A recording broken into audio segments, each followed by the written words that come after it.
Ya leímos en el tiempo de la lectura, valga la expresión. Vamos a estudiar del versículo 13 al versículo 18. Déjame leer el versículo 13 y 14 para después orar. Dice así, Primera de Tesalonicenses capítulo 4. Tampoco queremos, hermanos, que ignoréis acerca de los que duermen, para que no os entristezcáis como los otros que no tienen esperanza. Porque si creemos que Jesús murió y resucitó, para nosotros, ¿qué es el día del Señor? Y me gustaría que este texto pudiera resolver muchas de estas preguntas. Y si tú estás dispuesto a acompañarme en este estudio bíblico, te pediría que tomes nota y que tú puedas guardar en tu corazón lo que creemos acerca de este pasaje. Fíjate muy bien cómo Pablo en el capítulo 3, no en el 4, sino el 3, va a abordar tres temas. Capítulo 3, versículo número 12, dice así: y el Señor os haga crecer y abundar en amor. ¿Listo? En amor. Yo quiero que guardes esto en tu cabeza, en amor. Te voy a explicar el contexto de la iglesia. La iglesia se amaba demasiado. No es como Dunamis. No es como ninguna iglesia que haya conocido. Esta iglesia siempre querían estar juntos. Esta iglesia tenía muy poquitos meses de haber sido fundada. Esta iglesia de verdad se amaba demasiado. Y cuando moría una persona en estos meses que había sido fundada, se dolían porque no sabían si se había perdido la venida del Señor. ¿Qué tal si ya se perdió el rapto? No nos explicó bien Pablo, no le entendimos. Fulanita murió, fulanito murió. ¿Qué va a pasar? Ya se perdió la segunda venida, ya se perdió el rapto. Pero ellos dice aquí en el versículo 12, el Señor os haga crecer y abundar en amor, unos para con otros y para con todos, como también lo hacemos nosotros para con vosotros. Y mira, versículo 13, para que sean afirmados vuestros corazones, segundo tema, irreprensibles en santidad delante de Dios nuestro Padre. Y ahí está el número 2, la santidad. No solo el amor entre la iglesia, sino era una iglesia que perseguía la santidad. Hombres creciendo, rindiendo cuentas, hablando de sus pecados, siendo transformados. ¿Cómo lo compruebo esto? ¿Te acuerdas cuando también nos explica que habían renunciado de los ídolos para volverse al Dios? Ellos renunciaron de su vida pasada y se comprometió la joven iglesia, la bebé iglesia, porque tenían muy poquito de haber nacido como iglesia, se comprometió a la santidad. No solo al amor, sino a la santidad. Pero mire el tercer tema, ahí lo tienes en el versículo 13, después de irreprensibles en santidad, delante de Dios Padre, en la venida de nuestro Señor Jesucristo con todos sus santos. Y ahí está el tercer tema. Hoy estudiaremos rápidamente este tercer tema. Ya vimos el amor, ya vimos la santidad, pero ahora vamos a ver la venida del Señor. Por favor, haz un recuento de lo que hemos visto hasta ahora geográficamente. Segundo viaje misionero. ¿Qué crees? Pablo, Bernabé se separan por causa de Juan Marcos. Y él agarra a Silas. Eso lo puedes encontrar en Hechos capítulo 16, 17 y 18. Entonces va con Silas, que también le llaman Silvano, y Timoteo. Y pasa de Troas y se pasa a Filipo. En Filipo empieza a predicar, en Filipo empieza a sacar demonios, en Filipo forma la iglesia de Filipo muy brevemente porque lo perseguían, lo encarcelan en Filipo.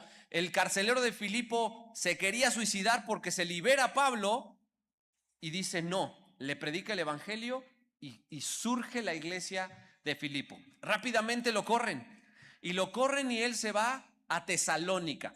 Y en Tesalónica nuevamente empieza a predicar por un espacio de 3 semanas y funda la iglesia de Tesalónica. Como lo corren nuevamente, Pablo se va a Berea. Y en Berea esta iglesia también nace con mucha sed. escuchaban la predicación con mucha atención, anotaban todos porque comprobaban si Pablo lo que predicaba realmente era verdad. ¿Y qué creen? Lo vuelven a correr. Pablo se va a Atenas y de Atenas empieza a predicar también el evangelio y llega a Corinto. Y de Corinto se entera, escucha bien, se entera que empieza la persecución, que empieza la prueba, que la iglesia de Tesalónica la empieza a pasar muy mal.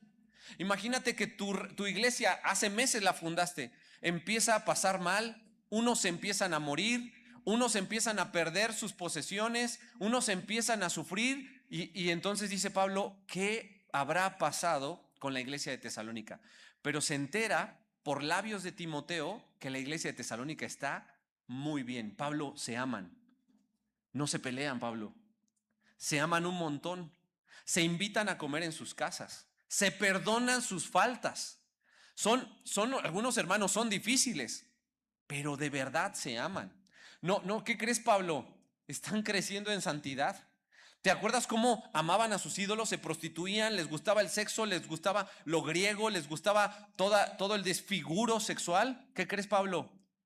Se mantienen santos. Pero ¿sabes qué? Están temiendo en algo. Están temiendo en algo. Hermano, ¿tú le has temido a la muerte? Se me va a morir mi mamá, mi papá, mi hijo se puede morir. Yo me puedo enfermar y me puede dar cáncer, leucemia, me puede dar una enfermedad o puedo morir. ¿No te ha pasado? Ves las noticias, un asesinato, un asalto, ves las noticias, Emanuel en moto, puede perder la vida y empieza la congoja en el corazón. Ellos estaban amándose, ellos estaban siendo santos, pero había una tercer cosa que ellos empezaron a temer por ignorancia. Pues era una iglesia muy bebé, ¿estás de acuerdo? Era una iglesia muy bebé. ¿Sabe lo que había estudiado Pablo hasta el momento? Pablo había estudiado con ellos en 3 semanas, en un mesecito había estudiado cristología, había estudiado neumatología, había estudiado amartiología, o sea, el Espíritu Santo, el pecado, la salvación, Jesucristo, y también había estudiado escatología, el futuro. En 3 semanas había estudiado, en un mes había estudiado eso. Imagínate qué pedazo de iglesia era eso. Era una iglesia que se reunía todos los días a estudiar la palabra de Dios, pero tenían el problema de no saber qué iba a pasar en su vida futura. Se murió el hermano tal, ya se perdió la venida de Cristo. Se nos olvidó preguntarle a Pablo. Se murió la hermana tal, ¿qué va a pasar? ¿Qué va a pasar si viene Jesucristo? No sabemos qué pasó con la hermana tal. Entonces imagínate que amas tanto a un hermano, que amas tanto a una hermana, que amas tanto a un bebé, que amas tanto a un jovencito, que no sabes qué va a pasar con su vida, no tienes idea qué va a pasar con su vida cuando ellos mueran, porque la venida del Señor va a venir, va a estar Jesucristo. ¿Qué va a pasar con ellos? Bueno, en el versículo 13, quiero que veas cómo Pablo empieza a aclararles todas estas cosas. No quiero que sean ignorantes. Mira lo que dice el versículo 13. Tampoco queremos, hermanos, que ignoréis. Tampoco queremos, hermanos, que ignoréis acerca de los que duermen. Y Pablo empieza a aclarar y les dice, la iglesia de Tesalónica no debe de ser una ignorante. Tú, hermano, si mueres, si muere un miembro de tu familia, no se convierte en un angelito más para cuidarte en el cielo. No es un ente que te ve desde ahí, que te va a visitar cada que le vengas a dar una ofrenda. No existe eso. Ese es un invento de un hombre de religiones. En ninguna parte de la iglesia nombra que nuestros seres queridos en Cristo, nos estén cuidando desde arriba, vigilando, dando fuerza, alentando y animando. Así que te voy a romper tu corazoncito, eso es mentira. Dice Pablo que no quiere que seamos ignorantes y que los que duermen, acerca de los que duermen. Yo quiero que veas esta expresión, dormir. Esta palabra dormir es un eufemismo. Es como ponerte un ejemplo. Algunas de ustedes, hermanas, parece que están muertas cuando se duermen, pero no es así. Pablo usa esta palabra griega para algo meramente temporal.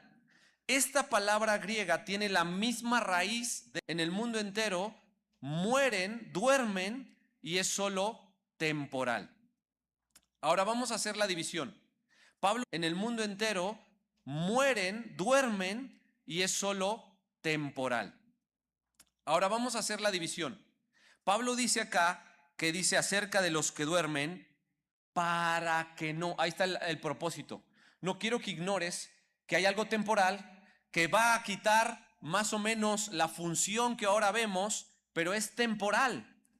Y ahí da la razón. Para que no os entristezcáis, dice ahí, como los otros que no tienen esperanza. Yo me acuerdo cuando perdí a una de mis tías, ¿no? Por leucemia se perdió en 4 días. En 4 días se nos fue una de mis tías, una hermana de mi mamá. Yo no lo podía creer. Y mientras nosotros estábamos ahí en la clínica del IMSS, en la Nepantla, sentados en una banca, sentados ahí en una banca, llorando, sufriendo, abrazándonos, sin poder creer, fíjate bien, en el cielo era estimada ante los ojos de Jehová la muerte de sus santos. Todos los ángeles, gloria a Dios. Imagínate la alabanza, imagínate las palmas, imagínate cómo es exaltado Dios cada que uno de sus santos parte de aquí. Es una, ¿cómo? En la tierra doliéndonos, con un dolor que nos cala hasta los huesos, pero ¿cómo va a ser estimada la muerte de todos sus santos? ¿Sabes?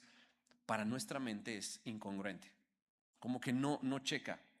Pero por eso Pablo les dice, hermanos, iglesia, Tesalónica, por favor, no quiero que ignoren acerca de los que duermen como los otros que no tienen esperanza. Ahora, te voy a hablar de los otros de forma muy clara y gráfica. Mi querido hermano, si tú tienes o tuviste un familiar, no quiero ser más descriptivo, pero sí quiero llamarte y sacudirte a la urgencia de predicar el evangelio. Yo a muchos de ustedes les digo, ¿dónde pasaste la Navidad, el Año Nuevo? Con mi mamá. Y hay peleas, por ejemplo, matrimoniales, porque uno quiere ver más a sus papás, el otro quiere ver más a sus papás. Y de repente quieres estar pasando tiempo con tu abuelita, con tu abuelito, con la familia. Bueno, te doy una mala noticia. Los que no tienen esperanza es porque no han conocido a Jesucristo como su Salvador. Aunque tú digas que tu mamá es muy buena, aunque tú digas que tu papá se merece ir al cielo, aunque tú digas que tu familiar fue muy bueno, aunque tú digas, mira, me escuchó algunas veces, yo creo que sí. Yo creo que Dios tiene misericordia porque no fue tan malo. Yo creo que una vez me escuchó y una vez le ponía alabanza y yo creo que escuchando alabanzas ha de haber conocido al Señor. Yo creo, no importa lo que tú creas, el que no cree ya es condenado. Y si la persona no creyó, sí es causa de entristecerte hasta los huesos. Sí es causa de dolerte, porque nunca jamás los volveremos a ver. Ahora, vamos a responder otras preguntas. ¿Qué pasa a nuestro cuerpo? ¿Qué pasa a nuestra vida? ¿Qué pasa a nuestra conciencia cuando morimos? Bueno, fíjate muy bien lo que dice el versículo 14. Acompáñame. Fíjate muy bien cómo dice el versículo 14. Dice acá, porque si creemos que Jesús murió y resucitó, así también traerá Dios con Jesús a los que durmieron en él. Así que Pablo sustenta esta doctrina en la resurrección de Jesucristo. Entonces, si tú crees, ya que Jesús ha resucitado, ha muerto y resucitado, bueno, te doy una noticia tesalonicense, de la misma forma te va a pasar a ti. Te va a resucitar aún estando dormido.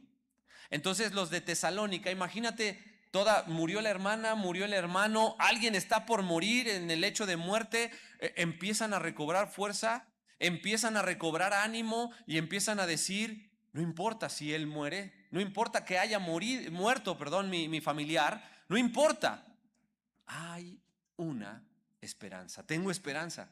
¿Por qué? Porque así como Cristo murió y resucitó, dice acá en el versículo 14, así también traerá Dios con Jesús a los que durmieron en él. Dios lo va a traer, ¿cómo? Con Jesús a los que durmieron en él. Y mira el versículo 15. Fíjate bien cómo Pablo no dice, eso es lo que yo pienso, me imagino, yo supongo. El versículo 15 es una afirmación de que Pablo estaba siendo inspirado por Dios. Mira lo que dice, por lo cual os decimos esto en palabra del Señor. No es mi forma de pensar, es una revelación que yo traigo, es palabra del Señor. Mira, que nosotros que vivimos, ya hablamos de los muertos van a ser resucitados por Dios y los va a traer el Señor, ¿listo? Pero ahora los que vivimos, fíjate muy bien los que vivimos, dice acá, que nosotros que vivimos, que habremos quedado hasta la venida del Señor, no precederemos a los que durmieron. Dice ahí, no precederemos a los que durmieron. Entonces, en primer lugar nos dice, ¿qué va a pasar con aquellos que murieron en Cristo? Se los va a llevar el Señor, así como Él resucitó de los muertos, se los va a llevar. Fíjate bien, ahí está la primera. Y los segundos, ¿qué va a pasar con los vivos? ¿Qué va a pasar con los vivos? Dice acá, no precederemos a los que durmieron. Primero van los que durmieron y luego vamos nosotros los vivos. ¿Qué dice en cuanto a los que estamos vivos? Versículo 16. Porque el Señor mismo, con voz de mando, con voz de arcángel y con trompeta de Dios, descenderá del cielo, y los muertos en Cristo, ¿qué dice? Resucitarán primero. Pablo vuelve a recalcar, Pablo acentúa que los muertos en Cristo van a resucitar primero. Ahora, hermano, una pregunta. ¿Por qué no ha pasado? ¿Cuánto tiempo lleva de esto? 2026 años. Y no viene. ¿Cuál es la razón de que Cristo no viene? ¿Por qué nosotros nos acostumbramos? ¿Por qué escuchamos, es que no quiero que venga hasta que me case, o hasta que tenga mi familia, o hasta que me gradúe, o hasta que me sienta plena o pleno? ¿Por qué no quiero? ¿Por qué este mundo nos hemos acostumbrado a que Él no ha venido? ¿Qué es lo que pasa? Bueno, ve conmigo, por favor, sin perder aquí, y Pedro nos va a explicar en segunda de Pedro, en su capítulo 3, en versículo 19, nos da la razón del por qué no ha venido. Y esta razón también te debe de dar esperanza. En segunda de Pedro, capítulo 3, versículo 9, dice así: el Señor no retarda su promesa. Segunda de Pedro 3:9. ¿Ya lo viste? El Señor no retarda su promesa, según algunos la tienen por tardanza, sino que es paciente para con nosotros, y mira, no queriendo que ninguno perezca, sino que todos procedan al arrepentimiento. Entonces Él no está tarde. lo que Él quiere es que haya más personas que puedan conocer a Jesucristo. Querido hermano, querida hermana, si tienes familia no creyente, es un regalo que no haya venido porque es una oportunidad para compartirle de Jesús. Es una oportunidad para compartirle y que ella o que él pase de muerte a vida. Y él no retarda su promesa. Algunos dicen que está tardándose, pero él no queriendo que todos perezcan, sino que muchos, todos procedan al arrepentimiento. Así que nuestra tarea es poderle hablar a muchos, poderle hablar a aquel familiar que se va a ir a una eternidad. Ahora, hermano, yo quiero que te quede claro algo. Mientras nosotros, los que ya conocemos a Cristo, estamos disfrutando de su presencia, de esa gloriosa venida, estamos deleitándonos en su presencia, ¿qué va a pasar con estas personas que no conocieron a Cristo? Primero, derribar un mito tradicional: no existe el purgatorio. En ninguna parte se habla del purgatorio.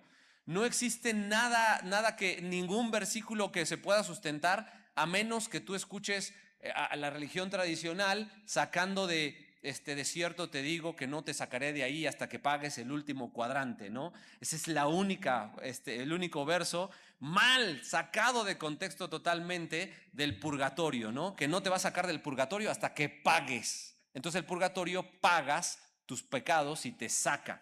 Versículo sacadísimo de contexto. Así que, ¿qué va a pasar, hermano? Para que veas. Bueno, si la Biblia dice que vamos a dormir y algunos vamos a tener esperanza, hay unos que no tienen esperanza. Bueno, la Biblia describe un lugar de tormento. Quiero aclararte qué pasa hoy. Hoy, si alguien va a morir y no conoce de Cristo, hoy va a un lugar de tormento llamado Hades. Ese Hades ya es un lugar de tormento. Ese Hades es la palabra para basurero que siempre se está quemando, que los judíos acostumbraban a alimentar con su basura. Todo el tiempo había basura y todo el tiempo estaba ardiendo. Bueno, hoy el que muere sin Cristo va al Hades. El que muere con Cristo no va a dormir. Hay una religión que se llama adventismo, los adventistas del séptimo día, que ellos dicen: los muertos nada saben, por lo tanto están dormidos. No, lo sacan de un solo pasaje. Nosotros, como Pablo dice, prefiero estar ausente del cuerpo, pero presente en el Señor. En el momento de morir estás presente con el Señor. Tu familia se queda llorando, tu familia se queda con un vacío, pero te doy una noticia: mientras tu familia está sufriendo y dolido, y claro, con esperanza, si tú estás en Cristo, la verdad es que van a tener ese dolor, con esperanza pero con dolor. ¿Qué crees? Arriba ya ni se acuerdan de ti que estás llorando. No les duele así de: ay, pero bueno, estoy viendo a Cristo, ¿no? Pero ay, me duele que... No, ya ni se acuerdan de ti. Si mueren en Cristo, están delante de la presencia del Señor y ya no hay nada que les atormente. Absolutamente nada. Ahora, fíjate, escucha muy bien. Te voy a leer acompáñame, porque esto lo necesitas saber. Primera de Juan, capítulo 3. Describe algo muy parecido a lo que te estoy contando. Es un par de libros, 2 libros antes del Apocalipsis. Primera de Juan, capítulo 3. Por favor, subráyalo. Yo te invito a que subrayes algunas cosas muy importantes. ¿Estás en el capítulo 3 de Primera de Juan? Bueno, fíjate bien. Vas a subrayar, por ejemplo, el versículo 3, todo aquel. El versículo 4, todo aquel. El versículo 6, todo aquel. ¿Listo? Entonces esto estás viendo que es algo para todo aquel. No vamos a leerlo todo, pero mira lo que dice el versículo 1. Mirad cuál amor nos ha dado el Padre para que seamos llamados hijos de Dios. Por esto el mundo no nos conoce porque no le conoció a Él. Amados, ahora somos hijos de Dios y aún no se ha manifestado lo que hemos de ser. ¿Te das cuenta? Aún no se ha manifestado lo que hemos de ser. Pero sabemos que cuando Él se manifieste, cuando Cristo se manifieste, cuando lo veamos a Él, seremos semejantes a Él porque le veremos tal como Él es. ¿Te das cuenta? Entonces va a haber un cambio de forma. No te sé describir. No te puedo describir el cuerpo, la forma, la sustancia, la materia, pero vamos a ser como Él. Mira el versículo 3. Y todo aquel que tiene esta esperanza en Él se purifica a sí mismo, así como Él es puro. Entonces, mientras no somos transformados como Él, nuestra obligación es mantenernos puros, luchar por esa pureza, estar concentrados. Hermano, no minimices. Ay, ¿por qué tan exagerado? Ay, todo es esto. Ay, todo, tanto pecado, tanto es mal y esto también está mal, todo está mal. Todo. Bueno, si tú subrayaste, dice versículo número 4, todo aquel que comete pecado infringe también la ley, pues el pecado es la infracción de la ley. Y sabéis que Él apareció para quitar nuestros pecados y no hay pecado en Él. Todo aquel que permanece en Él no peca. Entonces, ¿cómo te tienes que conservar? No pecando. Examina todo. Antes del rapto, su iglesia debe de estar examinando con mucho cuidado, no bajo tu criterio, no bajo mi criterio, sino bajo el criterio bíblico, la lucha contra el pecado. La lucha contra el pecado. ¿Hasta cuándo? Hasta cuando Él se manifieste. Y le veremos tal como es Él y seremos tal como es Él, pero es solo hasta que Él se manifieste. Regresa por favor a Tesalonicenses y quiero que veas en el versículo 16. Vamos a ver el cómo. ¿Cómo va a suceder esto? Y mira las características. Porque el Señor mismo, ¿quién va a venir?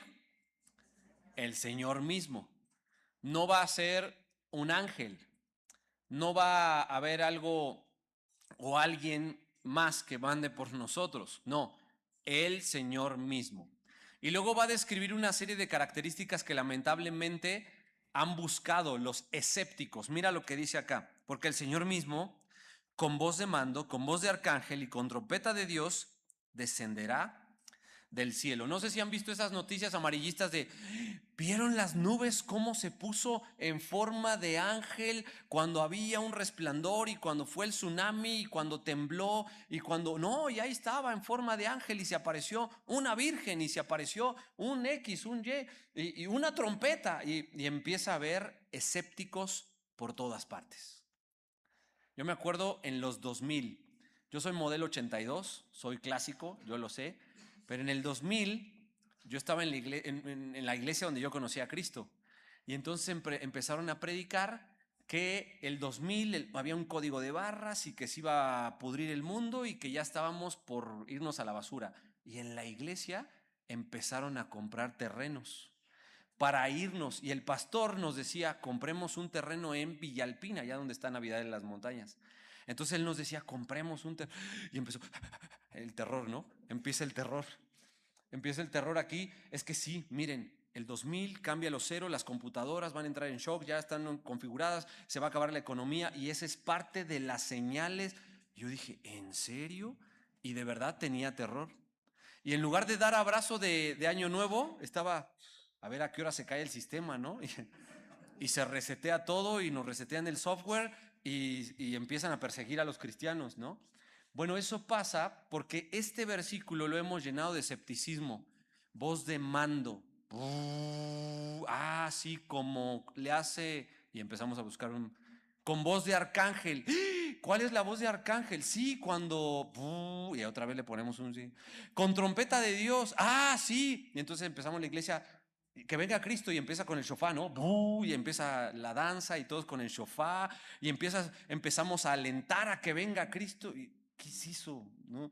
Pablo lo que estaba diciendo es con mucha autoridad y cuando él quiera y con mucha soberanía y muy marcado en el mundo, va a venir Cristo. Así que no empieza a buscar nada. No empieza a buscar cuando venga la otra pandemia, porque va a haber pandemias, porque va a haber otro mal, cuando venga un terremoto, cuando se caiga algo, cuando no empieces a buscar nada. ¿Listo? No es que Nostradamus, no, tampoco. No es que el calendario maya, tampoco. No te preocupes. No, es que viene un chip que nos quieren meter, que otra inyección, que esos son ensayos, claro que son parte de este mundo. Satanás controla este mundo, pero tú tranquilo, no te va a pasar nada. Una vez estábamos recién casaditos y estábamos, me parece, en Buenos Aires, y en Buenos Aires son Buenos Aires, aires de verdad, y entonces se cayó una lámina gigantesca en la iglesia, nosotros vivíamos en la iglesia, se cayó una lámina gigantesca y ¡pras! Cayó fuertísimo en el suelo. Y Dinora estaba en la cocina y yo en la recámara, ¿no? Vivíamos en el departamento de la iglesia. A los pastores no les aconsejo vivir en el departamento de la iglesia. Nunca vivan en el departamento de la iglesia. Y ahí estábamos nosotros, ¿no? Y Dinora dice, ¿mío? ¿Emma? Porque se oyó el estruendo, la voz del estruendo, y dijo, ya fue el rapto, ¿no? Ya se me fue mi esposo, ¿no? Pero de verdad se fue horrible el estruendo. Y como yo no le contestaba, ella sí dudó, ¿no? Y ahora, hermano, este es algo gracioso, pero no me daría gracia que tú te quedes. Que tú vengas a Dunamis, que tú escuches, que tú busques supuestamente al Señor y que tú creas que creas. En este lugar hay gente que le decimos hermano, pero no todos son hermanos. Solo aquellos que creen en Jesucristo. Y si crees en Jesucristo, Él, con voz de mando, con voz de arcángel y con trompeta de Dios, descenderá del cielo. Primer paso. Segundo paso, los muertos en Cristo, solo en Cristo, resucitarán primero. Tercer paso, luego nosotros, los que hayamos quedado, seremos arrebatados. Y fíjate muy bien cómo esta palabra, arpazo, es una palabra griega que quiere decir robar por fuerza, llevar violentamente, y este es un verbo pasivo, es decir, nosotros vamos a recibir la acción, es un verbo pasivo en futuro. Vamos a ser robados por la fuerza. Vamos a ser llevados violentamente. Así que, hermano, yo quiero que anotes y escuches otros versos que hablan de esto. Juan capítulo 14, versículo 1 al 3 dice así: no se turbe vuestro corazón. ¿Creéis en Dios? Crean también en mí, dice Jesús. En la casa de mi Padre muchas moradas hay. Voy pues a preparar lugar para vosotros. Y si me fuere y os prepare un lugar, vendré otra vez y os tomaré a mí mismo. ¿Te acuerdas? A la iglesia, a Él mismo, para que donde yo esté, vosotros también estaréis. Él nos va a llevar. No es de, espérame tantito, lo que pasa es que mi mamá, no. Violentamente Él nos va a llevar arpazo, por la fuerza. Mira lo que dice, escucha, no lo busques, 1 Corintios capítulo 15, versículo 50 en adelante. Te voy a leer solo algunas partes. He aquí os digo un misterio. Es un misterio. Y dice, no todos dormiremos, pero todos seremos transformados. En un momento, en un abrir y cerrar de ojos, a la final trompeta, porque se va a tocar la trompeta, y los muertos serán resucitados incorruptibles. Ya tendrás un cuerpo de agencia todo el tiempo. Ya no te va a doler nada. ¿Ves esa nariz fea, esa boca fea, esos ojos feos, esa nariz chata? Va a ser perfecta. Porque acá dice, los muertos serán resucitados incorruptibles. Y dice, y nosotros seremos transformados. Nosotros vamos a ser llevados. Lee conmigo el versículo 17. Y ya estamos para terminar. Dice, luego nosotros los que vivimos, los que hayamos quedado seremos arrebatados juntamente con los que murieron en Cristo, juntamente con ellos en las nubes. Ahí nos dice el lugar. Ahora, hermano, por favor, yo sé que esto te suena bien mafufo, ¿no? Que suena muy, con mucha imaginación, suena como de caricatura, suena como de película, pero es una realidad. No es algo de efectos especiales, es algo que de verdad va a pasar. Y mira lo que dice acá, para recibir al Señor en el aire. Es decir, Él no baja a la tierra, Él va a estar en el aire, va a hacer todo esto en las nubes y va a acontecer esto en el aire. Y así estaremos siempre con el Señor. Ya no nos vamos a separar del Señor. Ya va a haber arriba las bodas del Cordero y en ese lugar vamos a unirnos con nuestro Rey, con nuestro esposo y ya nunca más nos vamos a separar. La iglesia. Me preocupa una cosa, hermano. Me preocupa en primer lugar, querido amigo y hermano, tu familia, los que no han conocido de Jesucristo. Tú dices amar a tu mamá y no le predicas el evangelio, dices amar a tus hijos y no le predicas el evangelio, dices amar a tu papá, a tus familiares, a tu tío, a tu abuelo y no estás concentrado en de qué forma le hago para predicarle el evangelio, de qué forma le hago para que pueda creer en Cristo. Si ellos no mueren en Cristo, van al más horrible de los tormentos. No es que, viste las noticias que esta jovencita que se aplicó la eutanasia, ¿no? Ella decía, ya quiero dejar de sufrir. Te doy una noticia. Los que mueren sin Cristo no dejan de sufrir. No, es que, ¿cómo es posible? Esto es falta de misericordia, es que no puede ser, es que ella tiene dolores toda la vida porque viste que estaba paralítica, estaba sufriendo violaciones. Bueno, eso es nada en comparación a lo que es el infierno eterno, donde nunca para de hervir y donde no es que los demonios están atormentando, es que es el lugar mismo está totalmente sufriendo las personas por la eternidad, de la eternidad, de la eternidad. Así que, mira, querido hermano, si tú tienes un familiar que pienses que es de Cristo, pero que ahora no tenga ninguna evidencia, que ahora no se le vea para nada, que ahora no se comporte como uno de Cristo, yo te diría algo, ve y predícale. Ve y predícale, papá, hijo, hermanita, cuñado, yo ya sé, no te confíes. Puede ser que esa persona haya sido, o sea del grupo de los de Señor, Señor, en tu nombre hice. Y él diga, no te conozco, yo no te conozco. Oye, pero si fui a Dunamis, oye, pero si yo serví, oye, pero si yo enseñé, oye, pero si yo prediqué, por eso el estándar es, en tu nombre echamos fuera demonio, en tu nombre, no, apártense de mí, no los conozco. Hacedores de maldad. ¿Cómo se caracterizan esas personas? Porque ahora están haciendo la maldad. Es que está alejadito. Tal vez no está alejadito, hermano. Tal vez no conoce a Cristo. No es que se enfrió, tal vez no está frío. Tal vez no conoce a Jesucristo como su Salvador.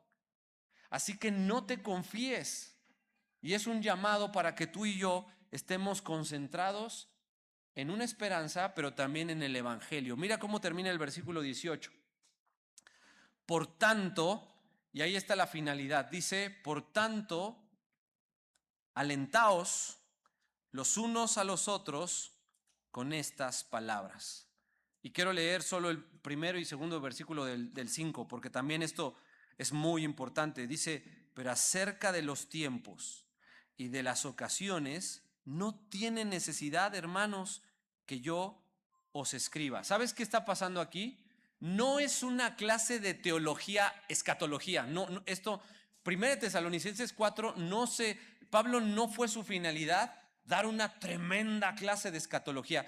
Pablo tiene un corazón pastoral porque está viendo sufrir a personas que tienen familiares muertos, que tienen familiares que están agonizando y está preocupado. Pablo está pastoreando una iglesia, no está dando clases de teología. Pablo dice, yo quiero que estén firmes. Y dice acá, acerca de los tiempos, de las ocasiones, no tiene necesidad, hermanos, que yo os escriba, porque vosotros sabéis perfectamente que el día del Señor vendrá así como ladrón en la noche. Entonces estén preparados. Él va a venir como ladrón en la noche. Yo no sé si puede ser hoy, más tarde, mañanita, en un mes, no lo sé. Pero de que Él viene, Él viene. Así que, hermano, yo sé que la ansiedad nos consume. Yo sé que vivimos en un mundo muy ajetreado. Pero Pablo está diciendo, ¿saben? El que anhela su venida se purifica a sí mismo. El que anhela su venida lucha para tener una vida santa. El que anhela su venida está predicando el evangelio. Y ahí es donde nos damos cuenta que hay hombres y mujeres que están preocupados porque Él venga. Ahora, si tú eres muy egoísta, como que dices, pues yo ya soy salvo. La mayoría de mi familia es salva. Yo creo que, pues ya, listo, yo ya estoy entero, ¿no? Ya me voy. Pero yo creo que aún tenemos demasiada tarea con gente que no ha conocido del Señor.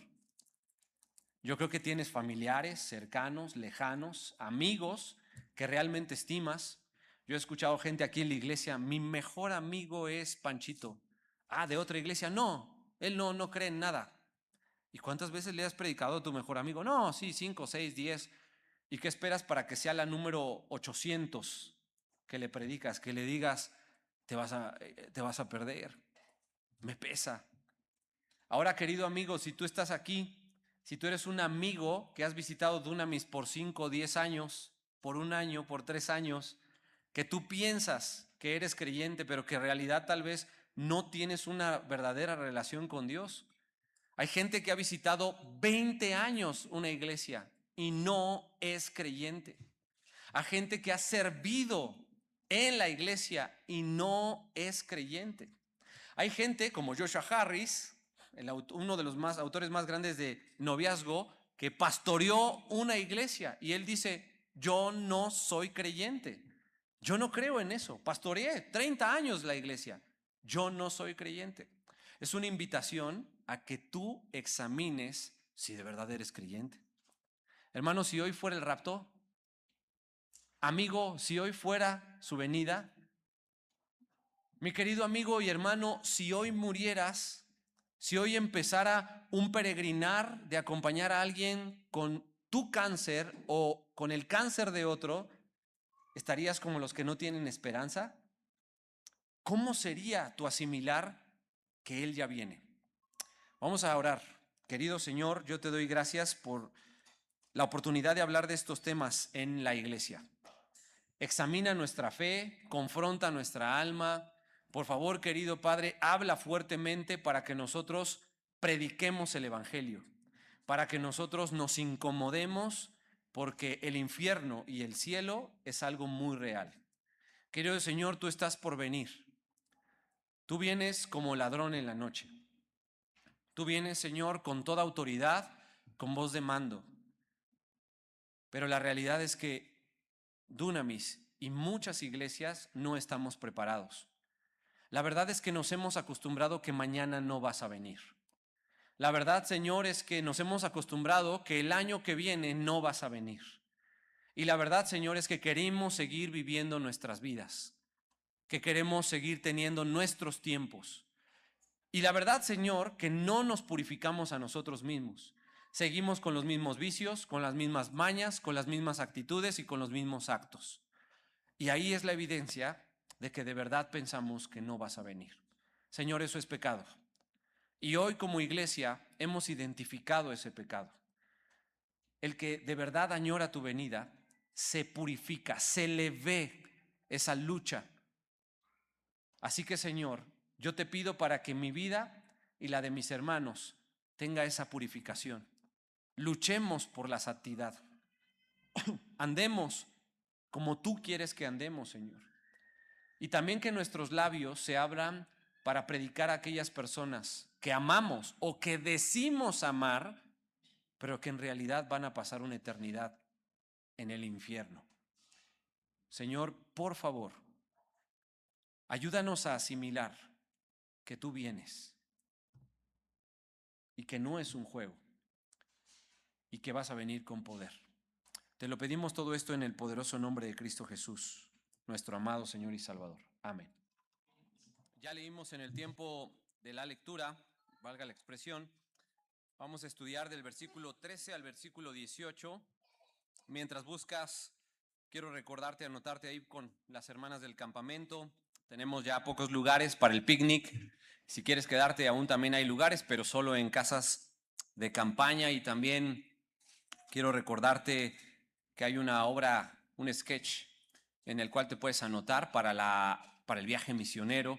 Acércate, por favor, con Monse Eguialis. Con Monse Eguialis, si quieres ser parte.